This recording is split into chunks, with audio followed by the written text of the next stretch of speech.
Omagyantimirandasya Gyanandanjalakaya Chakshurunmilitam Yena Tasmai Shri Gurave Namaha. Shri Chaitanya Manubhishtam Sthapitam Yena Bhutale Swayam Rupa Gadavidya Radhi Swapadantikam. Hey Krishna. Hey Krishna Karna Sindhu Deenbandhu Jagatpate Gopesha Gopika Kantha Radha Kantha Namastute Taptakanchan Gaurangi Radhe Vrindavaneshwari Vishpanuste Devi Pranamami Hari Priye. जय श्री कृष्ण चैतन्य प्रभु नित्यानंदा श्री अद्वैत गदाधर शिवसादि गौर भक्तवृंदा हरे कृष्णा कृष्ण कृष्ण हरे हरे हरे राम राम राम हरे हरे मां विष्णु पदाय कृष्ण पृष्ठाय भूतले श्रीमति भक्ति वेदांत स्वामी नामने नमस्ते सरस्वती देवे गौरवाणी प्रचारिणे निर्विशेष शून्यवादी पाश्चात्य देशतारिणे. Okay, we come to the last section of this particular chapter from verse 36 to 43, conquering the Hare Krishna. I'm so sorry. Conquering the ultimate enemy, which is lust. So Arjun asked an important question after hearing 334, which is like there are principles that govern attachment and aversions, and one must not come under the control of the attachment and aversion, for they are the stumbling blocks on the path of self-realization. Right? That's the verse. Arjun thinks, yes, from today onwards, I will steadily do my duty and control my attachments and aversion, and I will act according to the Shastra. Okay. But then experienced teachers, it should be teachers, sorry, state that, however, such immediate inspiration may prove difficult to adhere over time. Does it happen with us? We make a determination that from today, I'm going to do this. Or January 1, we'll go to exercise. Comes March, how many of us are doing it? Does it happen? We make a determination and are unable to keep it over the course of the time. Does it happen with you? Yes, Mataji. So Arjun is like, okay, Krishna, I'm like enough motivated now, then I'm just going to act according to the Shastra. I've understood my principle is to act according to the Kshatriya and not run away from the duty. But experience teaches that that's not how it works. So Arjun, being aware of reality, asked the question to Krishna. And this is the question that Arjun is asking. Arjuna Vacham Atha Kena Prayuktoyam Papam Charati Purushaha Anicham Api Varshena Balad Eva Niyojitaha. Arjun said, a descendant of Vrishni, by what is one impelled to sinful acts, even unwillingly, as if engaged by force? Balad Eva Niyojitaha. Balad means force. I don't want to do it, but something is forcing, unwilling. Anicham. Ichha means will, right? Or desire, and anichha means unwilling and forcefully. So by what is impelled to sinful acts, as if by force. So living entities, originally spiritual, pure, free from contamination, but when comes in contact with the material nature, acts in many sinful ways without hesitation. Sometimes against our own will we act, right? For example, Rasagulla. I can only eat one, but there are 20 available in front. Let me eat more than 5, 6. What will happen, huh? 7. Do we do that? Little more, little more, little more. The problem, what's the problem? Like what? But the intelligence is saying, what is the function of intelligence? What is the function of intelligence? Function of mind, function of intelligence. Discrimination. Right, what discrimination. Is right, what is wrong. Right. But the mind is saying thinking, feeling, and willing. So the thinking is do it. What's the problem? Feeling is, I don't know, the feeling will be like joy. It brings joy by doing it. And then moment, at least for that moment. And then the willing is determination to act. The intelligence is saying don't do it, don't do it, don't do it. So that's what he's asking. That sometimes against his own will, or his means living entity. Okay, so sorry, as if by force. Is it impelled by super soul within? You know, if every action is directed by Krishna, is this sinful act also impelled by Krishna or super soul within? Understood? This is a very valid question. Arjun could have just said, okay, Krishna, I'm now surrendering unto you. End of Bhagavad Gita. I'm convinced enough. Chalo, ladai kare. Right? But he's asking that he's not sure whether he'll be able to keep up with his determination. So he's asking that what is one impelled to sinful acts, even though unwillingly, as if engaged by force. What is the answer? Before I go to the next slide, you must know the answer if you read. What is the answer? Lust What will only. Krishna say? It is lust only. It is lust only. Yes, very nice. So Krishna is saying this. Shri Bhagavan Uvacha Kama Esha Krodha Esha Rajoguna Samudbhavaha Mahashano Mahapapam Papama Vidhi Enamiha Verinam. The Supreme Personality of Godhead said it is lust only, Arjun, which is born of contact with material mode of passion and later transformed into wrath, and which is the all-devouring sinful enemy of this world. So, Krishnadas Kaviraj Goswami describes lust. What is lust? I think some of you will know. What is the definition of lust according to the Shastras? Anmaya Mataji. Atma Indriya Trupti, Vancha Taro Naam Kam. And Krishna Indriya Trupti is Prem. Very nice. Yeah. So Krishnadas Kaviraj Goswami explains in Chaitanya Chaitamrita definition of lust is Atmendriya Tripti Vancha Tarunam Kam. The desire to satisfy one's own senses is lust. So what is love? Krishnendriya Tripti Vancha Tarunam Prem. So the desire to satisfy Krishna's senses is love. Same action, different desire. You know, the most common form of lust seen in every house, you have to go out and you open your closet and there are no clothes to wear. Yeah, does it happen? I have no clothes. Universally, if you have a young child, a young daughter, this will be like, there are no clothes. I have no clothes. Yeah, does it happen? I need to go to the market. I have no shoes. There are 20 pairs of shoes laying in the on the shoe rack, but no shoes to wear. So this is all because the desire to satisfy one's own senses. Little thing. Or I went home in December and my friend said, "Oh, there's a new shop across down the road with nice pani puri. Let's go have it." So that's a lust. See, you see, that's the subtle forms are there sprinkled everywhere, but we are so used to it that we don't recognize. But Krishna says, pause and think. You see, how does a thing become common?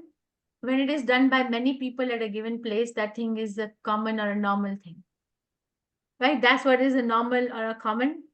That if 100 people are doing it at a given place and they're doing it same thing over and over again, it becomes a normalcy. And that's normal. I heard a class, Swayam Bhagwan Keshwar Maharaj said, normal trajectory of a person's life is get educated, right? And then nokri. And then what is the third one? I said in Gujarat, that's the most common. What is it? Chokri. Chokri. Chokri. There's like a normal trajectory of it. How does it become normal? Who would say this is normal? It becomes normal because so many people are doing the same thing at a given place and time. So, but that's not what Krishna wants. Krishna wants us to actually challenge what is normal. Like, what is it that I heard the other day? Science gives answers to the questions, but spirituality makes us question those answers. So don't be like that just answers to the question, but question the answer. So it's not normal. So this is very prominent in the material world, in this particular material place where we are, Bhuloka, because Earth is predominantly under the impel or spell of which mode? Which mode is most common on Earth? Rajogun. Passion. And what is this lust born out of? Born out of with the material mode of passion. Like, does it mean that as we go higher up on the planet, the desire to sense gratification is reduced? actually it is reduced, even though the facilities is more, but it is reduced. How do I say that? We see it in prayers of demigods. Like they are very much surrounded. As you go up, the mode of goodness becomes more prominent, right? They are surrounded by all the opulence, but they are praying that we get this information in Chaitanya Bhagavad when the Sachi was due to give birth to Chaitanya Mahaprabhu. The denizens of the heavenly planets were visiting Sachi Mata, right? And then circumambulating her to pay obeisances to the child within. At that time, they prayed that we have, my dear Lord, we have two problems. We are very well situated on our place, but we have two problems. Number one is that we are surrounded by so much opulences that we forget you. So please don't give us the forgetfulness. And number two, we are always at war.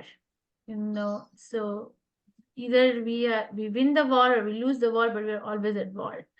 So please give us your mercy. Please don't forget that.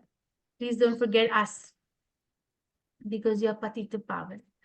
All right, so what is this? Prabhupada explains in the purport: born in contact with mode of passion, transferred into wrath, and wrath is in the mode of what? Wrath means anger. Wrath or anger is in what mode? The mode of passion is now turning into mode of ignorance. Ignorance. Only one person read today, huh? What do I do with you all? I am studying and coming, and you guys are, I guess, more busy than me. Okay. The living entity is originally spiritual, pure, and free from contamination. Like the soul is Sachidananda. And pure love is intense desire to serve Krishna's senses. That's pure love. But when by the with the misuse of partial independence, the living entity comes in contact with material nature, then Krishna gives the facility to fulfill the lustful propensities. And what is lustful propensities? This love coming in contact with mode of passion, and then the eternal love for serving Krishna transformed into lust. So which actually forces one to act sinfully, and which is an all-devouring sinful enemy. Why all-devouring sinful enemy? Why not just, why do we have to add, like, what makes Krishna add all-devouring? With iha verinam. Well, that's the verse, right? Iha verinam. Why all-devouring? Videhi enam iha verinam. So means a very, like, all-devouring sinful enemy. What is the importance of adding this all-devouring to it? Because lust is never satisfied. How much ever you give to sense gratification, it's only going to increase. Very nice. Okay. And very nice. And what else? Mataji, it all devouring means it consumes us totally. I mean, not a little part of us. We are totally consumed by the lust. Is all devouring. It takes us entirely. Mind, intelligence, everything is gone. Very nice. Yes. So all devouring sinful enemy means enemy. There are different kinds of enemies, right? Some enemy comes and wants to take some riches from us, right? Or some enemy comes and wants to demean or devalue our presence in a family or society or workplace, right? But lust is such an enemy that it actually wants to consume everything that we have. There's nothing remaining. So all devouring sinful enemy. And we are actually feeding it every day. So what is the characteristic of lust? Origin of lust is in Krishna. I don't think this is right. When satisfied, it leads to greed. It's never satisfied. When not satisfied, anger, which takes us to more of ignorance. And if we are convinced that lust is an enemy of lust is an enemy of a living entity, then one must naturally ask, how do I get rid of it? How to elevate lust into more of goodness. Prabhupada explains in the purport that instead of degrading this lust, which is born in contact with mode of passion, to wrath, which is in the mode of ignorance, if we can upgrade the lust, which is in the mode of passion, to love of Krishna, which is in the mode of goodness, then that will solve all the problems. So by prescribed method of living and acting, regulative principles, one can be saved from degradation of wrath by spiritual advancement.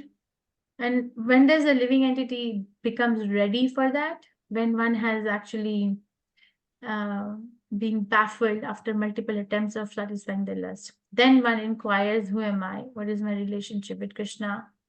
Who is God? How to make lust and wrath spiritualized? Desiring everything for Krishna. And Prabhupada gives example of Hanuman and Arjun. Right? Arjun is angry, that's why he's gonna fight. Hanuman was angry, he set the whole Lanka on fire, but they both celebrated. So understand, Krishna is a very dense verse. So much information is given in one verse that he answers the question by saying that lust, and then he describes what is lust, what is the mode on which it is originating from, then how one can get degraded with this lust, or how one can get upgraded with this lust. Now, depending on where we are in our journey in this material world, we can choose with what kind of pathway we want to take. Okay, and then he continues to describe this lust by different analogies. Krishna spends much time, I think it's from verse number 37 to 41. He goes on describing lust. He gives analogy of description of lust in 2 different verses, verse 38 and verse 39. In verse 38, he compares lust with different degrees. Okay, dhumena vriyate vahanir yatha darsho malena cha yathol vatro garbha sathate nedam avratam. As fire is covered by smoke, mirror is covered by dust, or embryo is covered by the womb, the living entity is similarly covered by different degrees of this lust. So fire covered by smoke is compared to human form of life. There's some fire, but as long as there's smoke, we cannot fully utilize the fire. So one has to fan the smoke out, or one has to conquer the lust by cultivating Krishna consciousness under the able guidance of a spiritual master. Cleansing by and then dust compared to consciousness of beasts and birds. Also, dust on the mirror is also compared to Chetudarpana Marjanam, like dust on the mirror of the mind.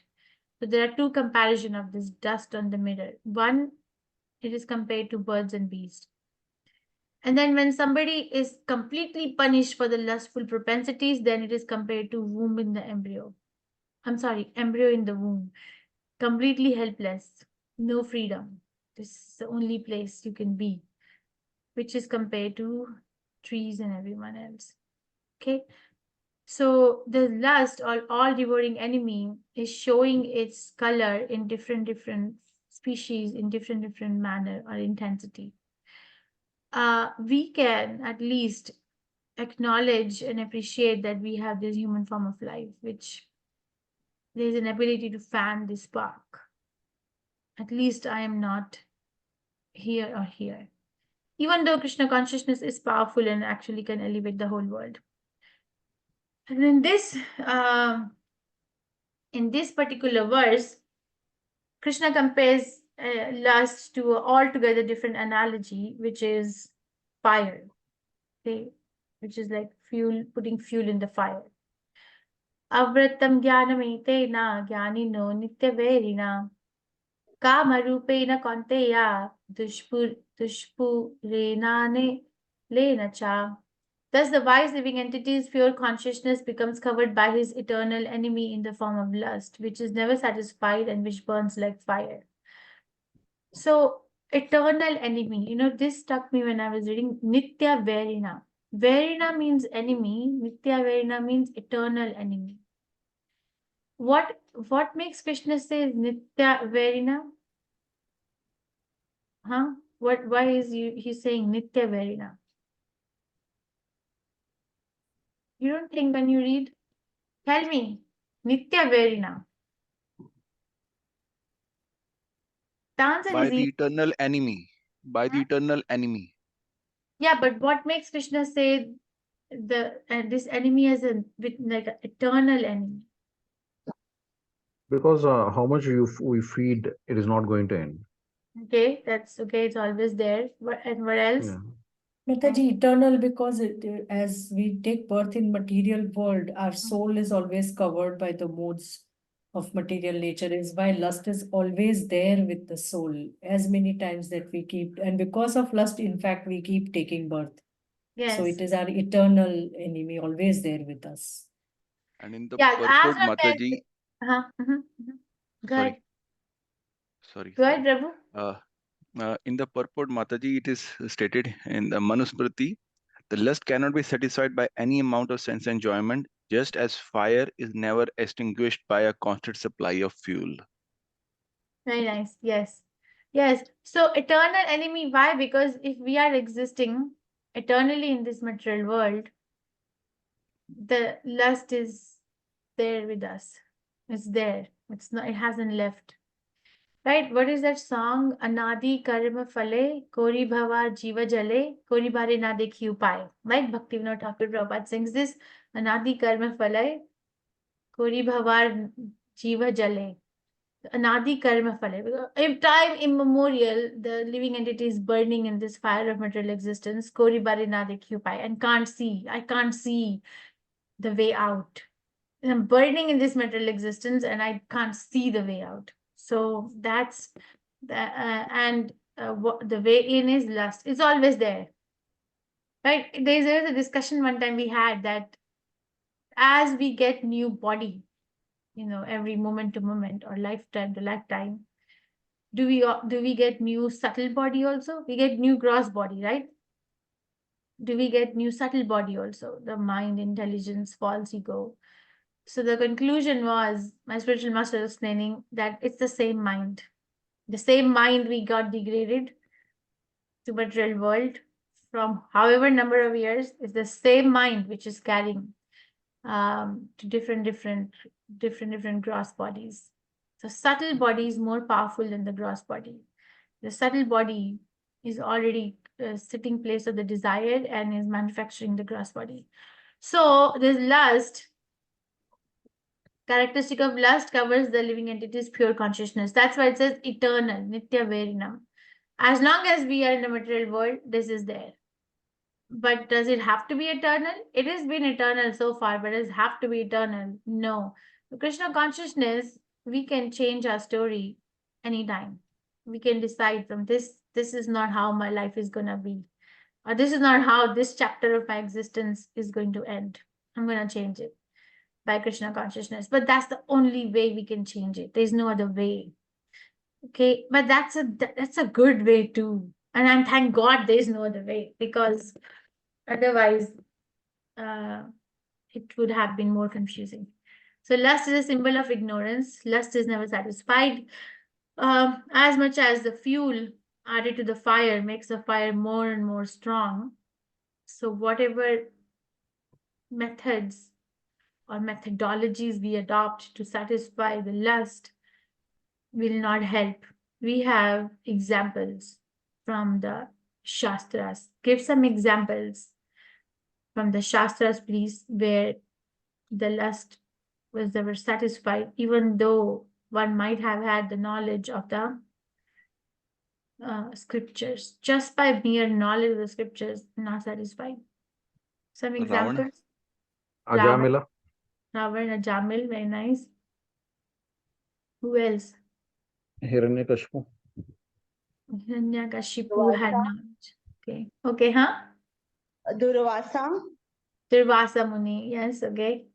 Durvasa is mostly envy, right? The example is envy. Okay, but we can take it. Okay. So you see each and every example. Can we take What? Indra also? Prabhu, what did you say? Example? Indra? Mataji, can we, sir? Because sometimes we get in the type of lust and they want to enjoy with other delicious lives. Indra. Okay. Yeah, we can take it from that particular at that particular time and past time. Okay, let's do it. Thank you. So it's not, these are big shots which Vyasdev have captured and put it in Srimad Bhagavatam. Okay. Yesterday or this morning we were discussing in Srimad Bhagavatam how many of our activities in the life are going to end up in Srimad Bhagavatam. Are we doing anything which will end up being captured by a devotee and being set in as an example? No, but we get enamored by what is captured by the media, right? So the people who are capturing events all over the world in the media are in illusion. So illusion only will capture illusion, and then we get captured by that illusion. So we're already in illusion, so we magnify our illusion. What a nice place it is to live. But wake up, what is that? Jiva jago, Gora Chan bole. Wake up. So lust increases the duration of material existence, and advancement of material civilization is on the basis of sense gratification. So so-called happiness is ultimate enemy of the sense enjoyer, right? We were discussing this today, that yoni. What is the meaning of the word yoni? Sarva yoni shukantaya. Yoni. Yoni means the womb. Um, Species. Were you there in the See- class? Or you just know? No, I was there in the class. Mataji. You're outcasted. Yes. Mataji. Mataji. Species. Yeah, it means species also, and it also means womb. So there are two dual meanings. So it says, okay, from the womb, a child comes out, right? From the womb of happiness, the distress is born. And from the womb of distress, happiness is born. Like that, it continues. So from the womb of my so-called plan of happiness, the distress is sitting right there. Now, same thing there is giving that according to my plan will give me happiness, same thing will become a source of distress. And I think I gave example of a person who really wanted Mercedes Benz, really wanted. Okay, the whole happiness was centered around Mercedes Benz. So he got it, and then the devotees asked, "So now you got Mercedes Benz, now you're happy?" Said, "Well, I thought I was gonna be happy, but whenever I park it now on the road, I'm like always in anxiety that maybe somebody will break in, somebody will scratch it, somebody will damage it." So it's a constant source of anxiety.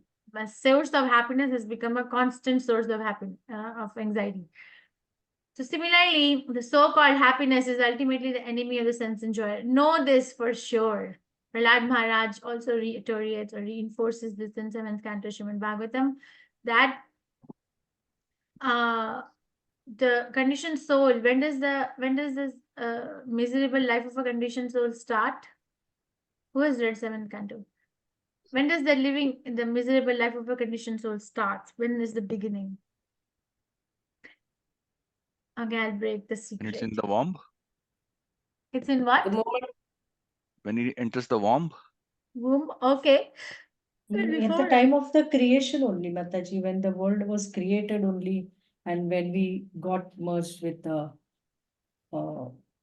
when lust, false ego, and everything also was born along with the Lord glancing on the See, that's a very nice answer, but that's not what Prahlad Maharaj says. I was looking for what Prahlad Maharaj said. The Huh? moment we the Soul is moment we have the forgetful of desire Krishna. Anya Mataji, what are you saying? When we forget Krishna? No, soul, when it is in forgetfulness of Krishna, that time the miserable life starts. That's what you think Prahlad Maharaj said? Yeah. Okay, thank you. Okay. And Kirti Mataji, if you have attended the class, then you're outcasted. If you have read it, then you say it. Mataji. I mean, I've not read it, but I've heard it in your class, Mataji. The moment we have the desire to enjoy, That's what he that is when says. That's what Prahlad Maharaj says, that a miserable life starts the minute we start planning happiness. That's when the miserable life starts. Prahlad Maharaj is very pro. He said, okay, what is the definition of old age? According to Prahlad Maharaj, what is jara? I love his definitions. What is jara? Old age, according to Prahlad Maharaj. The minute you're born, you Yeah. don't know when you're going to die. So, like, your old age has started. Yeah. So he says anytime before death. is Jara. So he's a pro. You know, we have so many pro personalities in the Srimad Bhagavatam. So according to him, the miserable life starts the minute we start planning for enjoyment and planning vacation. A miserable life starts. So how do we stop it? How do we stop it? Stop feeding it and let it die. We have to starve it. Basically, stop feeding it means starve it. Means don't run around satisfying the lust. Means if you're not running around, then what do? We have to develop a higher taste. We have to. The languages have to. Material world, Prabhupada says, is shackles of sex life, methunya agra, which is a punishment for living entity for disobeying the laws of God. Just imagine, like, the whole world is running behind sex life, and Srimad Bhagavad Gita, Prabhupada is writing, it's a punishment. It's like shackles. Shackles matlab hota hai, in a prison, when somebody is very out of control, they are put in chains, you know, to get restrained. They're restrained in the prison also, they're restrained with the shackles or chains, right? So in the material world is already an entangling place, but one is put in the shackles or more entangled by all these activities. Amazing. Bhagavad Gita is amazing. So far Arjuna has asked that what is it that compels or impels one to commit sinful activities, even though unwillingly, as if by a force. And Krishna says lust. And then he describes that we discussed what is lust. Then we also discussed that what mode is lust in. And we also discussed if the lust is not satisfied, it leads to wrath, which is in the mode of ignorance. But if we somehow dovetail the lustful propensity to Krishna's service, then it becomes same thing becomes a reason for elevation. And then Krishna describes lust by analogy. Two analogies are given. One is by fire covered by smoke, dust covered by mirror, and embryo covered by womb. And the next analogy is lust is compared to a fire which has been fed by fuel, so it is never satisfied. Now, Krishna is assuming, we are assuming, we are convinced that this is a problem. It's a nitya varinam, eternal enemy. So where is this enemy sitting, you know, and how do we control it? Indrani mano buddhir ashyadhishthanam uchyate eter vimohayati esha jnanam avrita dehinam. The senses, the mind, and the intelligence are the sitting places of this lust. Through them, the lust covers real knowledge of the living entity and bewilders him. I'm just gonna mute because there's some noise. Okay, so if you look at this analogy of the horses and then the reins of the horses, the driver, the chariot driver, and the passenger. So the horses are compared to five senses. And we can say that in this painting, the horses are uncontrolled. And so are the reins, you know. The reins are loose, right? They're not very tight, which is compared to the mind. And the person who's driving, the driver, is compared to the intelligence, and the observer is the soul or passenger. So in this, the focus has to be brought to the five senses and mind. They're uncontrolled. We're not able to strengthen our intelligence. Okay, not sure whether I should be controlling the rein or not. Should I just let it go? So Krishna is saying the senses, the mind, and intelligence are the sitting places of this lust. Lust is sitting there. How to conquer the enemy? Sitting places, the senses, the mind, intelligence, and then the center of all activities is the mind, which is compared to the reservoir for sense gratification, and lust intelligence is the capital, and it influences the soul to acquire a false ego. We discussed yesterday what's an ego. What's the definition of the word ego? Definition of the word ego. Again, tell me how much memory function we have. What is the definition of the word ego? Ego means? Identity. Identity, very nice. Identity. Okay. So identity, like how am I identifying myself? False ego means I'm identifying myself as a product of material world. How does that happen? What makes me convinced by this intelligence. What influence intelligence? The reservoir of sense gratification, which is mind. So where do we contact? Which one has to be dealt with first? Do we deal with the senses, the mind, or intelligence? Which is to be dealt with first? Senses, Mataji. Senses? Krishna, what am I doing? Sorry. You said senses? Because that is easier to, senses are the first entry point of any lust that enters into our mind also. First, it is senses that identifies the sense objects, get attracted to it. So we have to first... Let's see. Hold on to that thought. Okay, thank you. Let's see what Krishna is going to answer. That what strategic point of sitting place of lust has to be conquered first? The senses, the mind, or intelligence? Someone is saying senses. Okay. Anyone else? Any other takers? Intelligence, Okay. Mataji. Okay, intelligence. What? Anyone else? Anyone for the mind?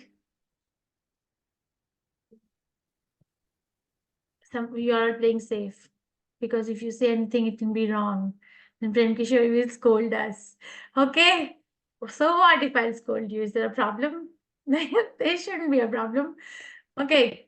So tasmat tvam indriyani adau niyama bharatasya papa manam prajahi enam jnana vijnana nashanam. Therefore, O Arjun, best of the Bhartas, in the very beginning curb this great symbol of sin, lust, by regulating the senses and slay this destroyer of knowledge and self-realization. So what is Krishna saying here is that how do we overcome lust? By regulating the senses. But how do we regulate the senses? Because senses, now he's going to talk about it. I understand that where is this answer of senses coming from now? Because Krishna is saying regulate the senses. But is that the first thing? How do we actually muster up the courage and knowledge to regulate the senses is another topic. So sitting places of lust, we know senses, mind, intelligence. So senses, when attacked by lust, one feels attracted or repulsed. And then they send images of desirable and undesirable objects to mind. So weakest and easiest to conquer. How? By following religious principles or principles of freedom. So whoever control the senses first is not entirely incorrect, because that's what Krishna is saying in this particular verse. But he will develop more on it in the verse coming. And then there's jnana and then there's vijnana. Lust destroys jnana and vijnana. What is jnana and what is vijnana in this particular verse? Prabhupada is explaining what is jnana and what is vijnana. Hanji, what is jnana? Knowledge. Gyan is application of knowledge. Vigyan is application of knowledge. Vigyan is Vigyan. application. Gyan is... What jnana? What knowledge are we talking about? Engineering degree, lawyer degree, MBA, medical degree. What kind of a knowledge are you talking about? Gyan refers to the knowledge of self as distinguished from non-self. That we are spirit, not the body. The soul. Very nice. So knowledge of the self as distinguished from non-self, and Vigyan is specific knowledge of spirit soul's constitutional position and his relationship to Supreme Soul, which actually leads to action. Okay. So now in this particular verse, Krishna explains the hierarchy between of her mind, intelligence, and senses, mind, and intelligence. What's the hierarchy? Indrani parani ahur, indra be para manaha, manastu para buddhe, yo buddhe parastu saha. I would request each one of you to memorize this verse. It'll be so nice if you memorize. The intelligence, senses are superior to dull matter. Indrani parani ahur. Parani ahur means, so parani means superior. Ahur means dull matter. So senses are superior to dull matter. Indriya be param manaha. But superior to the indriyas is manaha or mind. Manastu para buddhi. Superior to the mind is buddhi or intelligence. Yo buddhe parastu saha. But the soul is even higher than the intelligence. So senses are superior to dull matter. Mind is higher than the senses. Intelligence is still higher than the mind. Soul is even higher than the intelligence. So this is Naminister Prabhu's example, okay? This is his exclusive brainchild. There's somebody, he explains, is on a bodily platform, then the only goal of life is to enjoy the body, the senses. What is it? YOLO. I'm a pro again. Tell me, what is YOLO means? You need to know this if you're going to preach. You only live once, Mataji. Yeah, very nice. So you only live once. So you say this is going on. So that is bodily platform. You only live once. So there is a state in United States called New Hampshire. So every state has its own number plate and every own like logo. If you see the cars driving and you see the state and then it has a logo. So the New Hampshire has live free or die. So I looked up why live free or die. It's like, okay, if you want to buckle up, you can buckle up. If you don't want to buckle up, it's fine. You can live free or die. So bodily platform is like, I'm only going to satisfy my senses because I'm the body and that is my goal of life. Such a person, now Minister Prabhu explains that if the person, you will find that person at the places of sense gratification, even on the middle of the day on a weekday. They will be found in brothels or liquor houses because that's what they're living on. But higher than that, senses are higher than the body, right? So higher than that is a sensual platform where such a person will have a desire to go and enjoy in the middle of the day at the places of sense gratification, but has a standard of sense gratification. Okay, they want to drink a liquor, for example, but they want to drink, Prabhupada says, Johnny Walker. Is it going strong? Something he says in a lecture. I think Johnny Walker. Is it a liquor thing? So anyway, Prabhupada mentions this in one lecture. Johnny Walker going strong. So, so to buy that, one has to have a purchasing power. So even though they will look from the corner of their eye that such person is at a place where I want to be.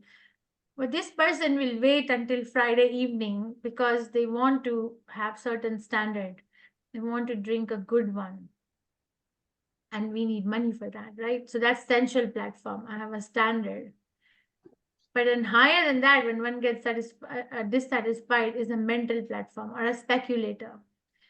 Okay, this person becomes interested in like philosophy or maybe some classical music or speculative knowledge. Does not approach an authority, but tries to do research by themselves. That this is really not, satisfying me. Okay, I have an idea that if I go and intoxicate myself with this or that, but it's really not making me happy because it's so tiring. Sense gratification means tiring, getting tired. Right? So, okay, this person gets attracted to is there something higher, mental platform, but ahead of that is intellectual platform, where one wants to reason. Why even speculate? Why even do a sensual sense gratification? Why even? So there are a lot of whys in that person. You see, this person is questioning, thinking, am I doing right? Am I doing wrong? Is there something higher than whatever is I've seen so far in life? I usually ask people, how do you come to Krishna consciousness? So there's one senior devotee in Gita. I asked her, how did you come to Krishna consciousness? She said, she was standing near the window in her house in New York one day, and she said, like, there's got to be something higher than what is happening around me. There's got to be something else. Because I'm not going anywhere in life with this. But after becoming jnani or trying to reason it out, when one actually comes to spiritual platform, then that is the highest. Then one can realize oneself as the soul and not as a mind, not as a gross body. Okay, so this is what Indrani Paraniya, which is explained in more detail, different koshas. I think it is in 8th chapter Bhagavad Gita, where we discuss it more. So what Krishna is saying in this particular thing, that lust, what is the solution? The hierarchy of sitting places, intelligence, mind, senses, different outlets for activities of the lust. Senses are the outlets. Mind is a reservoir. Intelligence is the capital. Soul is completely spiritual but gets influenced because of the lusty intelligence. Prabhupada says the solution is function at the soul level. Don't function at the body level. Don't function at the senses level. Function at the soul level. Function, but change the functionality or activity by actually working, which is good for the soul. Eat, yes, use tongue, use hands, use eyes to eat. But eat what is good for the soul. Hear, use the ears, but hear what is good for the soul. So functionality is, going in that particular direction. Then in that way, the intelligence, the mind, and the senses will all get subdued. They will be there, but they will not bother us, disturb us. Prabhupada explains in the purport as the doors will be closed. It will not be like you're not gonna be like going out from this outlet to go out. After coming to Krishna consciousness and chanting Hare Krishna, we change. Yeah, we change. Our likes and dislikes changed. If you haven't changed, then Yes. there's a problem. Yes, Mataji. Yes, Mataji. So you see, the same things are there. I had one devotee. This was in the beginning when I was giving 18-day classes. There was this person from Australia joining, like Kirti Mataji. Okay, and then he joined every class, 6, 7, 8, 9, 10. I gave, he joined every session. He's there.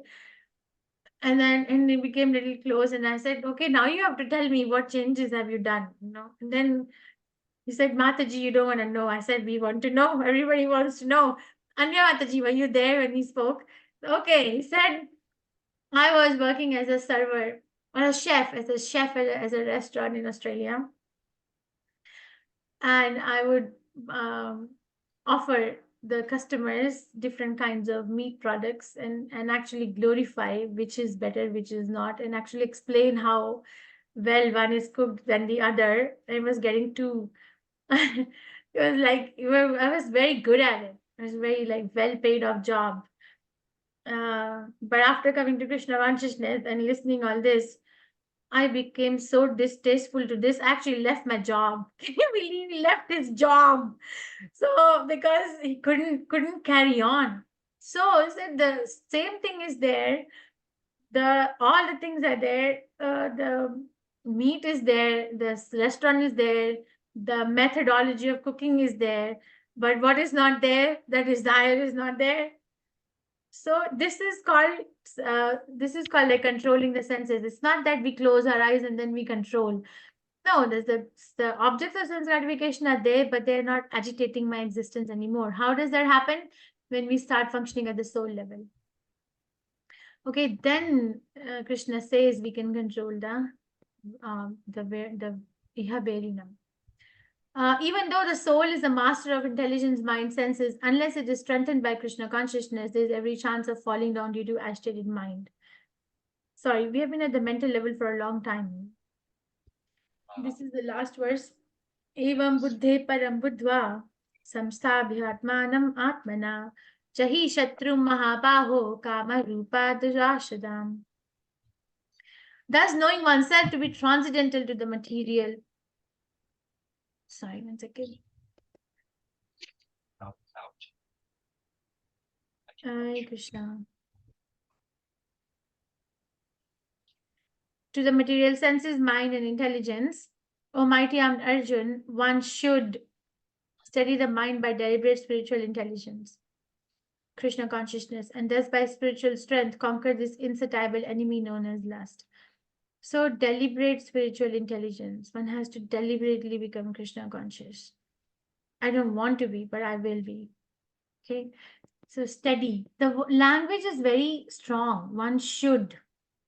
Krishna is not saying one may consider to study the mind by deliberate spiritual intelligence, or one may choose to study the mind by deliberate spiritual intelligence. Prabhupada is translating as one should, which means this is like given.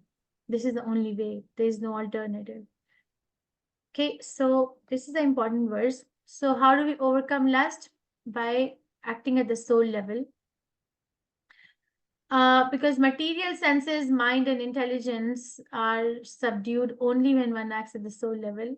And how do we act at the soul level? Study the mind by deliberate spiritual intelligence. Conquer the lust. So in chapter 3, the conclusion is it is conclusively directed towards Krishna consciousness by knowing oneself as the eternal servitor of the Supreme Personality of Godhead and not the impersonal voidness as the ultimate end. Okay, so there is a personality at the end. Do not give up work and prescribed duties all of a sudden. Gradually develop Krishna consciousness, and then one can be situated in a transcendental position unaffected by mind and senses by the help of steady intelligence directed towards one's pure identity. Greatest enemy of the conditioned soul is desire for lording over and sense gratification, which are the manifestations of lust. In immature studies of philosophical speculation and artificial attempts to control senses by yoga fails to help. One must be trained in Krishna consciousness by higher intelligence. It's not going to work. Philosophical speculation, yoga postures is not going to work in this material world. And if I want to study my mind by deliberate spiritual intelligence, I must find out the association where this is going on.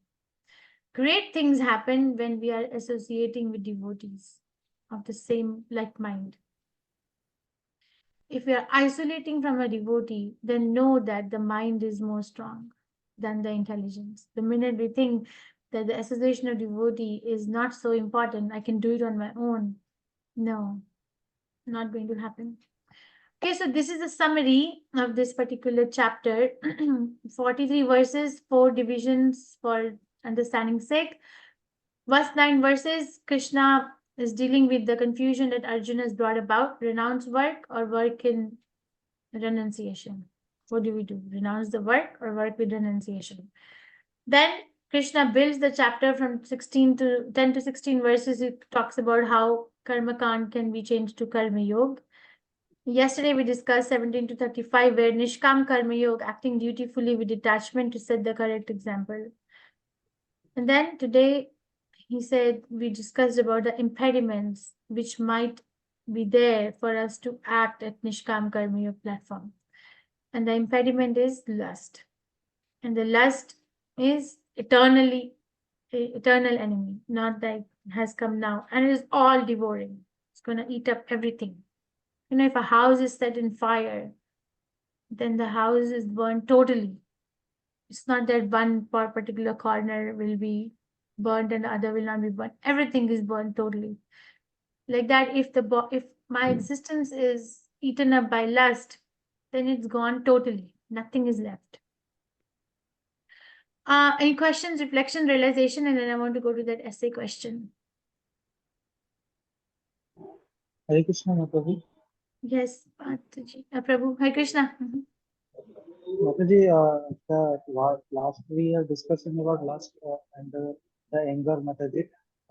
So by keeping our mind focused on the lotus feet of Krishna, because he also knows as physical control of all senses, continuously by focusing our mind, we can we win all over this lust and anger gradually. That's the idea, yes, but how do we focus the mind? By working, not by sitting still, because mind is very active, right? Prabhupada explains even when the body is resting, the mind is still active, and then that it is a dream. Yes, you're completely correct, Prabhu. Your notion is completely taken, but the thing is, it's not just armchair philosophy. One needs to be actively using the mind to serve. And then mind activity means I should be actually carrying my body around too to serve. Have you one time? Go ahead, Prabhu. But Mataji, we can continuously pray to Krishna because he is also in basic controls of all mind and senses. So gradually it will be happen. If we try alone, we can't do it. But if we fix our mind, I think that will be Correct. You're 100% correct. But what I'm saying is, how do we concentrate the mind? Just by sitting and meditating, concentrate the mind? No, we concentrate the mind by working for Krishna. Okay, you're correct that the mind has to be focused on Krishna's lotus feet, but how? By working, not by sitting and meditating. I can give an example, just like we are seeing a woman in the outside the student doing some lust, that we have to enjoy that woman. But if we continuously see the lotus feet of Krishna, then we gradually, not at once, but gradually we can develop the lust that we will attend the. So that will be generating in my mind that we have to serve the lotus feet of Krishna.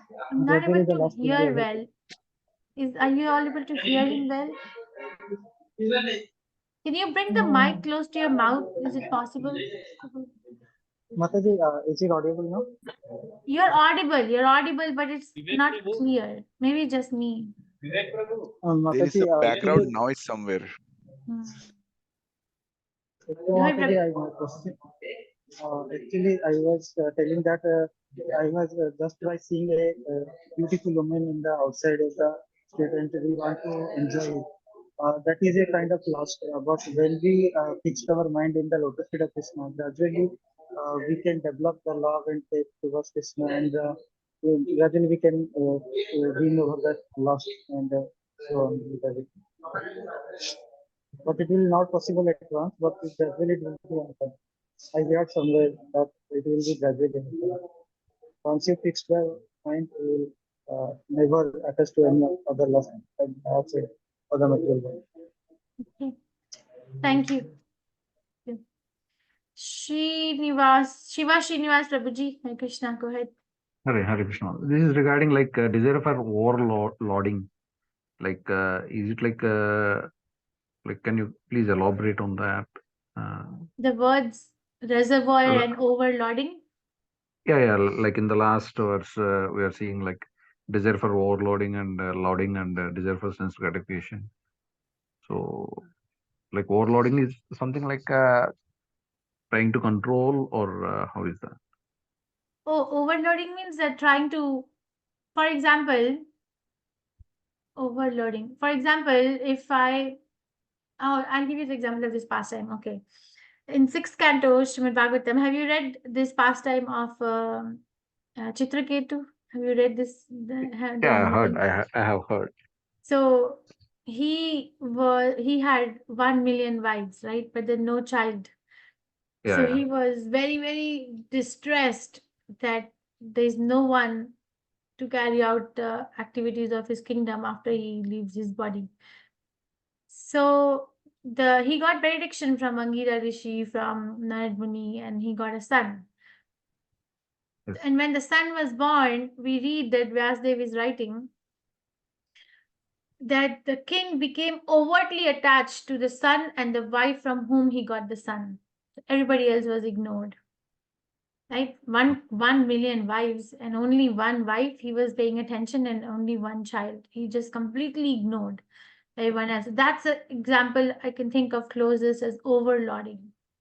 Like we are trying to find a sense, the source of happiness in this material world, but then we try to give this world more priority, more rating that it should actually get.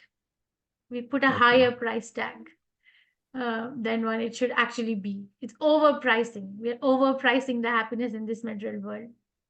But it's not. That's the meaning of the word overloading. And what is the next question you asked? Reservoir? No. The same. Only regarding overloading. Okay. You see, I'll give you an example, but I'll share an experience. Once I went for a conference in Boston, okay? And after the conference, it was a nice summer day, so I was just roaming around on the street. And I saw a shop which had a display which says 20% off on the clothes. It was the clothing shop or the window only. I remember seeing 20% off for purchase over $2,000. So I said, oh my God, somebody is going to buy the clothes. And the clothes were very ordinary clothes. They were like, okay, $5, $20, $30, but 20% off over purchase of $2,000. This verse came to my head, and this is like overloading. This is overpriced. Okay. Yeah. So we are overpricing the happiness in this material world than it actually is. Yeah, got it. Thank you. Okay, thank you.